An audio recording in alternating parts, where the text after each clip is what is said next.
तो बस अब हम पहुंचने वाले हैं 64 योगिनी टेम्पल, जो कि हमें दूर से ही एक पहाड़ी पर दिखना शुरू हो गया है। जाके देखते हैं कैसा लगता है और आपके साथ शेयर करते हैं।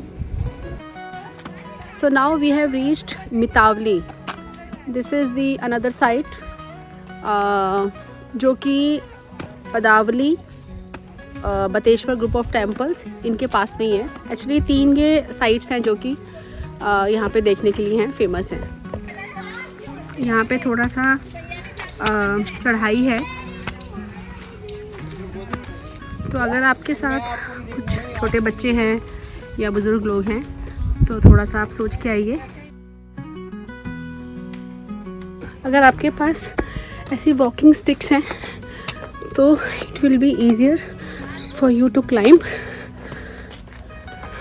तो हम लोग ये स्टिक्स अपनी गाड़ी में ही रखते हैं, कहीं भी चाहिए हो तो यूज़ कर लेते हैं।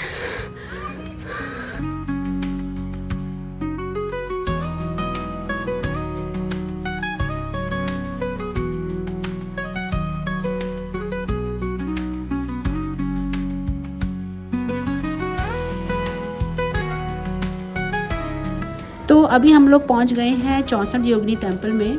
इसको 7100 महादेव टेम्पल भी कहा जाता है and it was built in 11th century. Mitawali गांव में ये मंदिर है और ग्वालियर से अगर देखा जाए तो इसकी दूरी कोई 40 किलोमीटर है।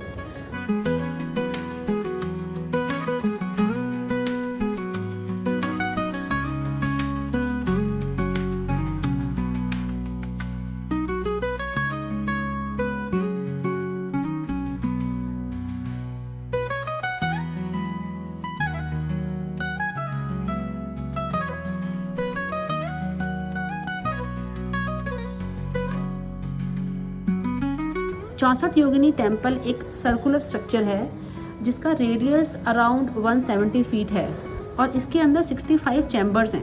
और ओरिजिनली इसके हर एक चैम्बर के अंदर एक योगिनी की स्टैचू थी, जिसको बाद में म्यूजियम्स में रिलोकेट कर दिया गया। कहा जाता है कि जो हमारा पार्लियामेंट हाउस है वो इसी टेम्पल से इंस्पायर्ड है, उसका डिज़ाइन। बट थोड़ा सा एक डिफरेंस है, जैसे कि इसमें जो पिलर्स हैं वो इस सर्कुलर स्ट्रक्चर के अंदर की साइड हैं, जबकि पार्लियामेंट में जो पिलर्स हैं वो उस सर्कुलर स्ट्रक्चर के बाहर हैं। एक से बढ़कर एक जगह है यहाँ पर।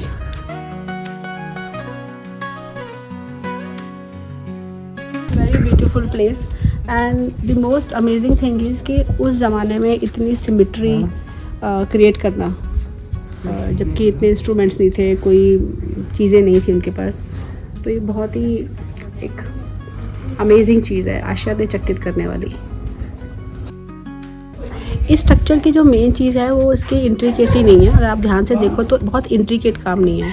इसका जो डिज़ाइन है, जो जिस तरह से एक सर्कुलर स्ट्रक्चर क्रिएट किया है, जिस तरह से डिवाइड किया गया है स्पेस को, वो इसकी मेन अट्रैक्शन है।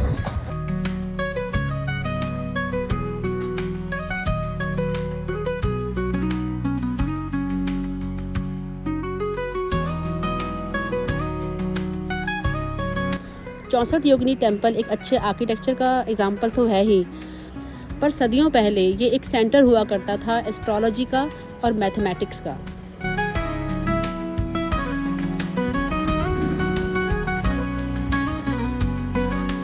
जय भोलेनाथ, जय शिव शंकर। ये मंदिर अर्थक्वेक रेजिस्टेंट बिल्डिंग्स का एक बहुत ही अच्छा एग्जाम्पल है। ना जाने कितने ही भूकंप, कितने ही अर्थक्वेक्स इस स्ट्रक्चर ने, इस मंदिर ने बर्दाश्त किए हैं और फिर भी अभी तक ये बखूबी कायम है।